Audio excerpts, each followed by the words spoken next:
దయ్యాల మీద అధికారము యేసు ప్రభు వారికి మాత్రమే ఉందని ఆమె విశ్వాసం ఉంచింది. యేసు ప్రభు వారు ఒక్కరికి మాత్రం ఇది సాధ్యం అని చాలా గట్టి నమ్మకంతో యేసు ప్రభు వారి దగ్గరికి వచ్చేసిందండి. యేసు ప్రభు వారి దగ్గరికి వచ్చేసింది. అపవిత్రాత్మ పట్టిన చిన్న కుమార్తె గల ఒక స్త్రీ ఆయనను గురించి ఏం చేసిందండి? విన్నారే.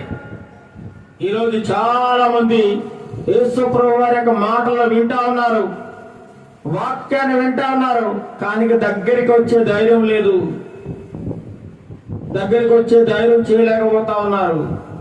ఎందుకంటే వారేమనుకుంటారో, ఇరుగు పొరుగు వారేమనుకుంటారో, ఆ సంఘం వారేమనుకుంటారో, ఈ సంఘం వారేమనుకుంటారో, నన్ను గురించి ఎవరో గుసగుసలు ఆడుకుంటారేమో అనుకుని